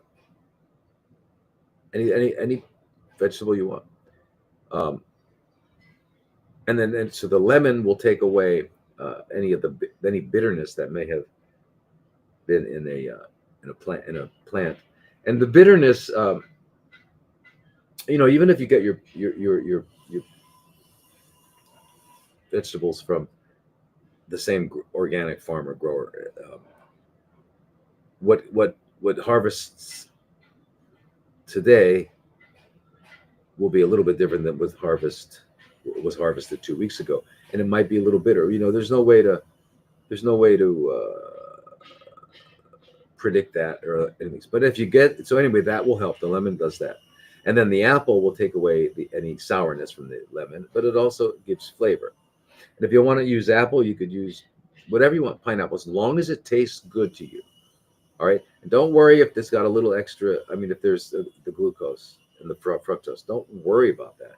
And I will talk about that later. But don't worry. But I'm not saying go really candy sweet, just enough to love it. You've got to love it.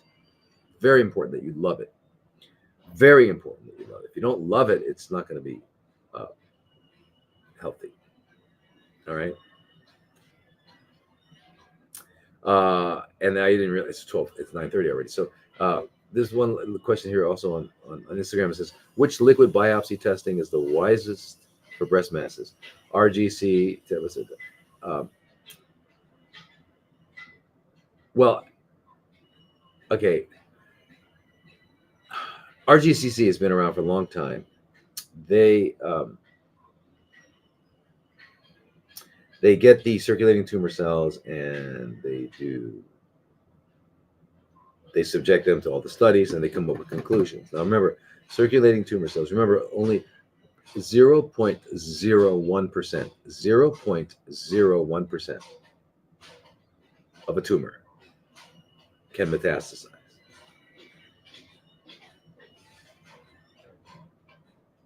So that means when you're analyzing the cells that are circulating in the blood, you have a 99.9% chance of getting cells that are irrelevant because they're not capable of metastasizing. So to draw any conclusions from those cells is not suggested. Now, to do a liquid biopsy, you really, I'm not sure what reason. Are you looking, whatever, for,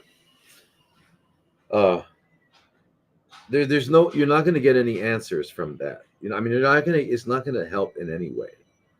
Because what you need to do is go to the biological dentist. You need to do the cleanse. You need to get you join the group and you'll get the protocols of the basic program. But you want to get on those, and plus, you guys, when you join the group, we have a Telegram. Each of the groups has private Telegram groups, and they are amazing because you've got people in there that have been going through this for quite a while. And they're these people are they're brilliant. They're brilliant. They're an incredible. What's really important about in this group is now you have friends, and when I say friends, I mean these are people that don't want anything from you. They don't need anything from you. They're not there to exploit you or anything like that. They're just there to share and help each other. It's a beautiful thing that is emerging, a beautiful community that's emerging. But everybody's very serious and smart. So it's a lot of those Telegram groups are probably one of the most important healing part. And then I'll spend twice a week with you for hours. So, and then you get all the other people too. So just join and you'll get better because you'll know what to do and you'll feel you're not alone and all that sort of thing. All right. And, but anyway, instead of worrying about any kind of diagnostics, you've already got a mass. Okay. So now it's showtime. Time to clean up, live right, get healthy, go to sleep early, all the things that you need to do. Balance your hormones. Don't start blocking them even more. All right. Oh, by the way,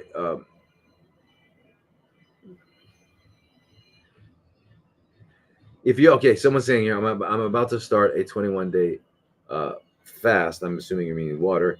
Should he keep taking osam osir? Don't you love the words osimertinib, right? Okay, it's the monoclonal antibody. I mean, um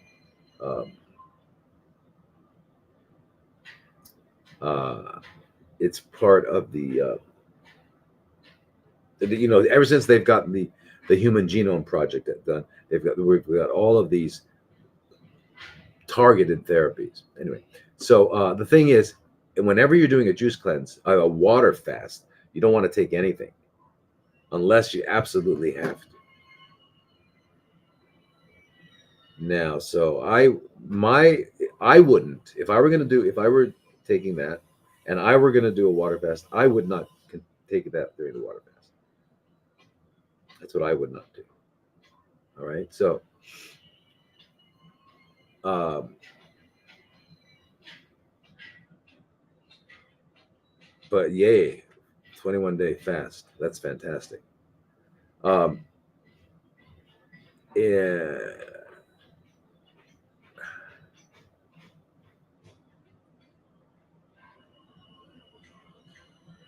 Okay, so here's a good question. Is the power of thoughts really that powerful where it can heal CFCs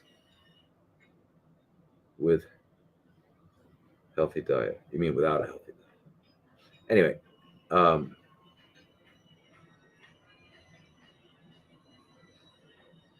actually, the power of thought, the thoughts prevent healing.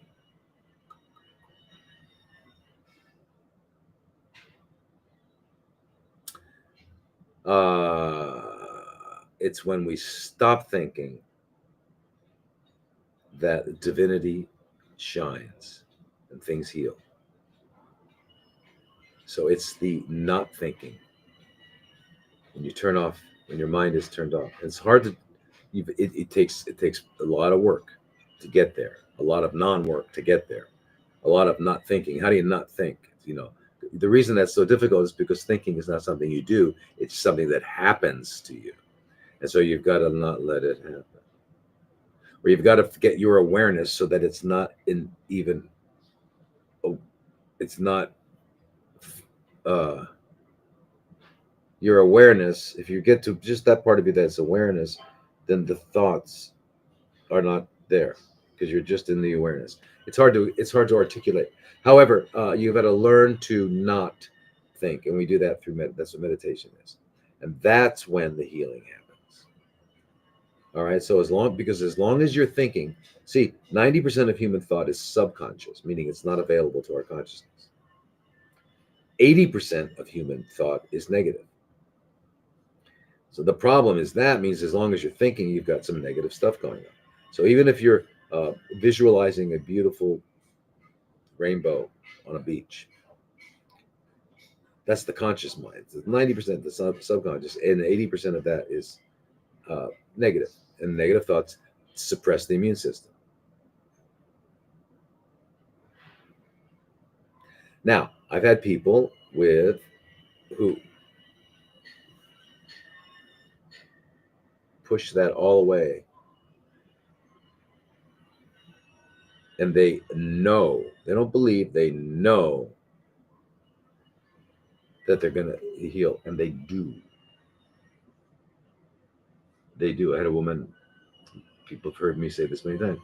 She was told she had 3 weeks to live. She had CFCs all over. She was on oxygen. She couldn't, it was really bad shape. She came to my clinic on a gurney lying flat because she couldn't. And she grabbed my arm and she said, "Thank God, now I know I'm going to make it."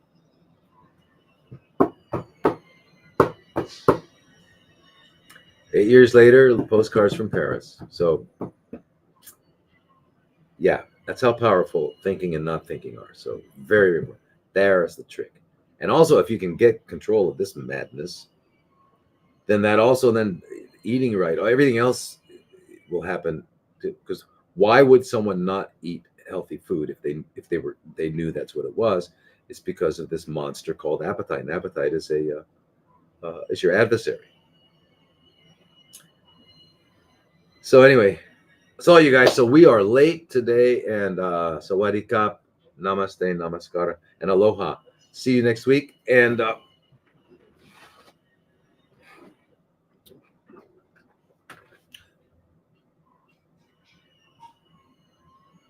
that's it. That's it. They have a lot to say, but I can't keep talking because I'll talk all day. Anyway, sawadee kap. Bye-bye, everyone. Thank you. And join the groups. Come on. Otherwise, so we can really interact.